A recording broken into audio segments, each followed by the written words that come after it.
ทุกคนน้ำนะมึงแน่เด็กน้อยนะเซลสิแล้วแล้วใช่แล้ว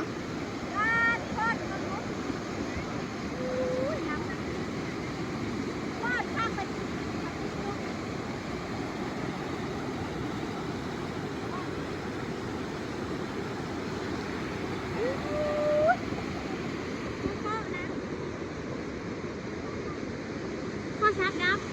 ร้อนแห้งโทรศัพท์ดับเองมันหอนแห้งแล้วดูแย้งสันดูหนาสันในหอด เพิ่นหอดทุกคนแง้งก็หอดเขามาเอาแย้งมาให้ดูดูได้จะเลิกละโหคิดดู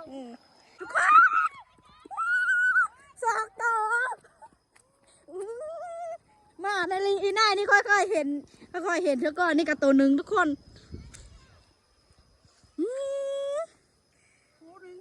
คูหนึ่งทุกคนมาเป็นคูเลยกี่นี่นะได้ตัวหนึ่งบ่นะฮะได้3 ตัวแล้วทุกคนอยู่ข้องเพื่อนสบายดีทุกคนสบายดีพ่อแม่พี่น้องเมื่อสุคนได้พบกับค่อยซองสาวผู้ได้ทุกคนตอนนี้นะทุกคนขอกันอยู่เฮิร์นมือทุกคนมีหูว่าน้ำเสมาคำอยู่บ้านฝนไม่ได้ตกทุกคนสงสัยฝนตกฝนตกยูพูทุกคนเขาเอาน้ำเสหลายก็เลยอย่าไปเบิ่งทุกคนไปเบิ่งว่าน้ำเสน้ำมันละลายสำเร็จเขาตึกจิลุงยูเซกับบ้ากหลายๆทุกคนอีเมกกำลังจะไปทุกคนไทยเบิ่งน้ำเดียวนะทุกคนว่ามันสีลายสำเร็จกระเจ้าเอาน่ะโทมโขได้ทุกคนแต่บีหูว่ามันลายสำเร็จนะเฮากันเลยอย่าไปเบิ่งกับตาว่ามันสีลายสำเร็จนะทุกคนทุกคนน้ำนะมึงแน่เด็กน้อยนะเซลสิป้าไปเบิ่งยังได้บ่นะมันไม่แห้งมันมีสัตว์บ่นะอีเมกอีเมกแล้ว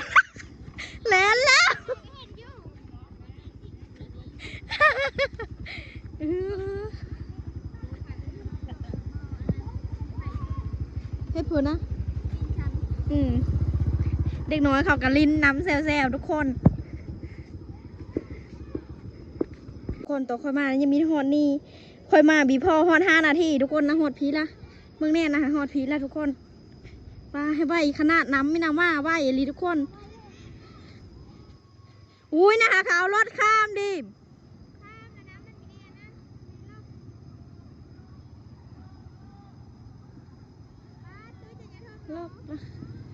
ทุกคนนะคะมันจนจะท่วมล้อรถนะ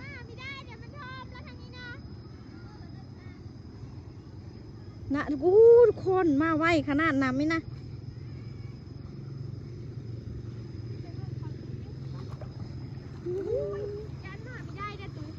ขาไปเลย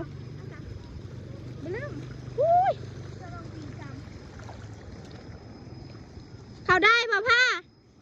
ได้น่ะเขายกอยู่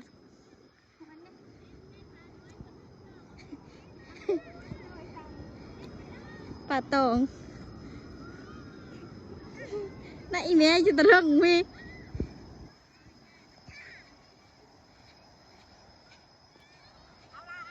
เฮ็ดเพื่อเอาไปเซอร์โคมก็เอามา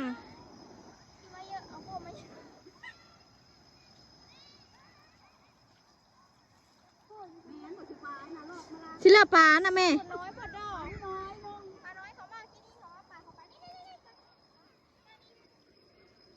ชิลหันลงแล้วนะเขานะนะครับพวกเขาได้บ่เลยสะพิมได้บ่ไม่ได้น้ำเนียวไหวอะไรทุกคนไม่ได้ทุกคนน่ะนี่ได้แล้วทุกคนปลาเซ่เนาะแนวนี้เลยเป็นปลาเซ่จ้าน่ะนี่ตัวนี้นี่ทุกคนนี่เอาแล้วอยู่พี่ตัวมีเยอะเนาะ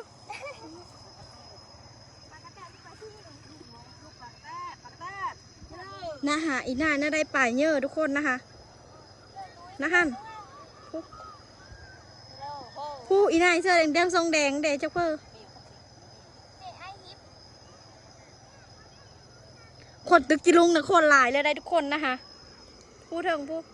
นี่ก็เขายังไม่ได้หูจักได้เนาะแม่เขามีหูจักว่าณฝ่านั้นก็มีเลยทุกคนว่าเพื่อตะเข่าคว้ากันยังมีหูจักว่าน้ำเสียหลาย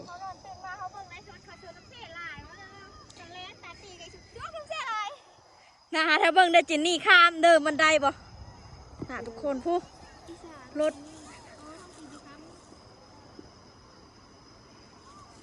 ทุกคนนะทุกคนได้แล้วอุ้ยเป็นตะโมนอะไรทุกคน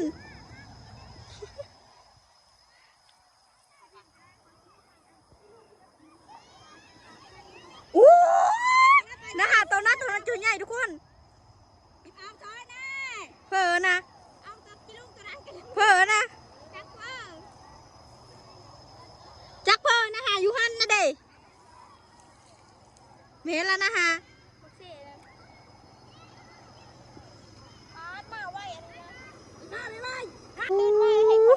คนละคนลายแล้วได้บ่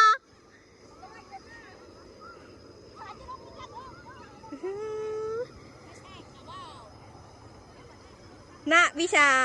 มาแต่หน้าทุกคนมีหัวมาได้หรือบ่เพราะว่าน้ำมันแห้งทุกคนน้ำลายต่อค่อยมาเนี่ยไม่ได้แห้งไม่ได้ลายซ้ำนี้ต้องเขาขี่มากินนี่นะไม่ได้แห้งซ้ำนี้ได้เนาะนะทุกคนโคตรไวเลยน้ำไม่น่าต่อค่อยมานะยังไม่ได้ซ่อนนี่นะหาดอกหน้ากระทมแล้ว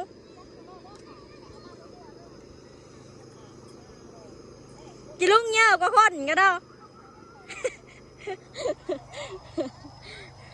โอ้โหปลาคอนเท่าละ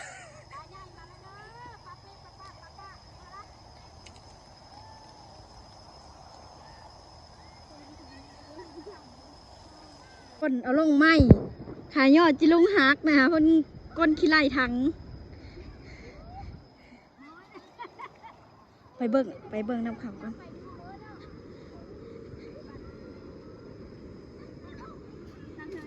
นักคืนหอดผีแล้วเนาะโหดเลยสิเลยเฮ็ดเผยยูเซอร์อยู่ทางเลยนะเอาเพื่อดับล่ะสิเลยอู้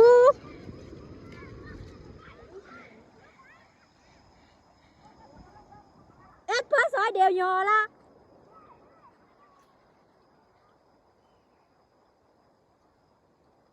นะฮะเศร้าไปเบิ่งสบูนทุกคนพ่นจับเอาไปเบิ่งสบูนก่อน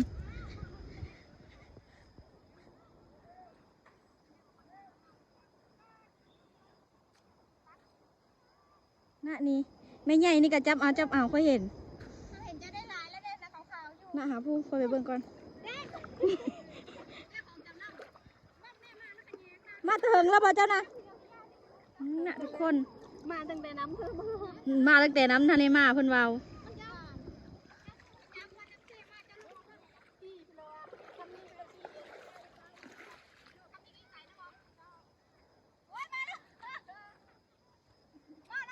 ได้จากตัวละได้3-4ตัวได้ดูแย้งสันนูนาสันในหอด เพิ่นฮอดทุกคนแง้งก็ฮอดเขามาเอาแย้งมาให้จุลูกได้อยู่ได้จะเมื่อละโคคิดดูไม่ใหญ่ตึกป่าเดี๋ยวค่อยเสือค่อยไปตึกขอยานปีงทุกคนเจ็บแอวสู้บีใบทุกคนได้อีแล้วบ่นะถืออีแล้วทุกคนปลาตองพี่สาวพิมพี่ถือดูนะนับไปเบิ่งผู้นั้นก่อนทุกคน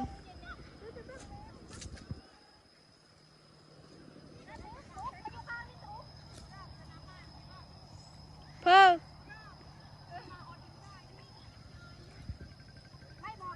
โทรศัพท์ทุกคนสองตัวมาในลิงอีน่านี่ค่อยๆเห็นเธอก่อนนี่กับตัวหนึ่งทุกคน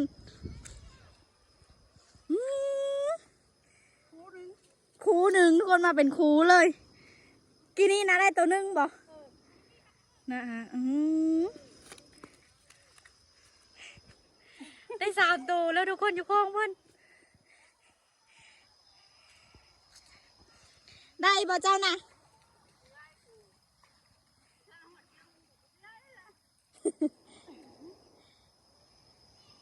คนตึกจิลุงนะกำลังลังมาแซ่ๆทุกคนมาโคตรมาไวเลยทุกคนข้อกับเยอะเมอแล้วเนาะเพราะว่าค่อยมาเบิ่งได้ซื้อเนาะเขาไม่ได้มาตึกจิลุงอ้าวสตุ๊กแน่สตุ๊กนะทุกคนมีเห็นฮอนหน้ามีเห็นฮอนโนดจักเพิ่อเป็นเพิ่อเอาได้อยู่บ่หากะมานี่เป็นหากะมาทุกคนพวกเขาลากขี้เยอะหุ่นละ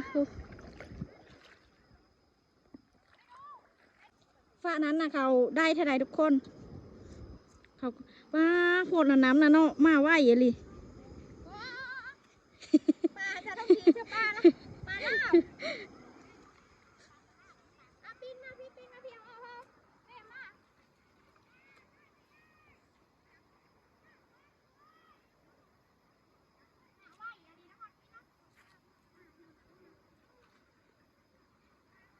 น้ำนะคักขนาดทุกคนบ้านโกนี่นะคักขนาดมีดาข้อตึกจิลุงทั้งหมดคักเลยนะเขากับว่าเล็กน้อยทางหมด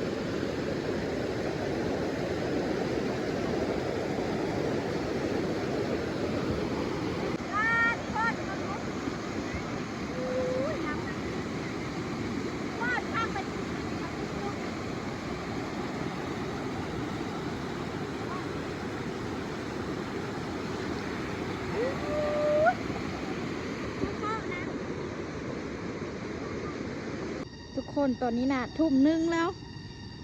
ค่อยอีเมโทรเมื่อเฮอว้าวเฮอมาเอาป่าค่อยก็มาเอาทุกคนจะอยู่แจเลอดอกอยู่ทางเลอดอกป้าน้ำไม่นะยังไม่ลงเลยลงแล้วเนาะแต่ว่ายังไม่ลงหลายเคยลืมเติบเลยอีเมพวกเฮียโคมยังมอง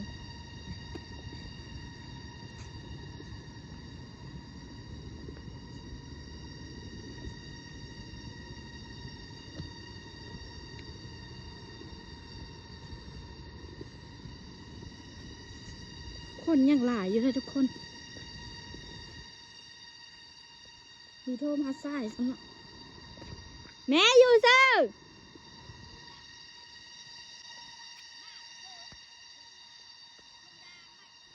สิลาทองยางเสื้อโคมเจ้าค่ะ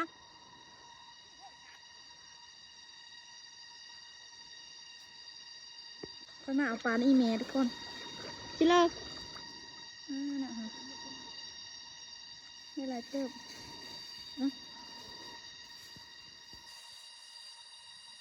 ท้องมาแล้ว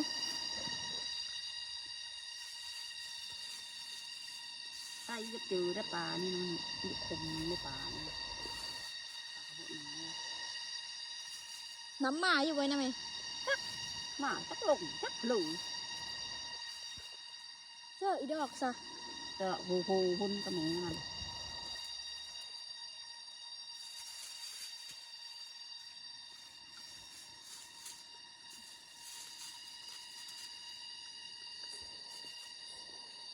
เลยเด็กโขมนี่ก็ฉันไหลลงนี่คล้องคอจะได้ไหม ก็มีเข่งมัน อ้าวเป็นคนอย่างไง นี่ทุกคนได้ละได้หลายเติบมึงเห็ดกินก่อนเกือบเสื้อเด้บนี่สิลาจะคองซะนี่ทุกคนไปแม่ก็ได้หลายเติบค่อยยางน้ำเซ่ทุกคนเอ้ยขาค่อยตุ่มพืชขึ้นเลยหลายเติบงามแล้วป่าจิลุงค่อยเฮ็ดกินก่อนทุกคนเอาไปนี่อีโพอยากกินข้าวละ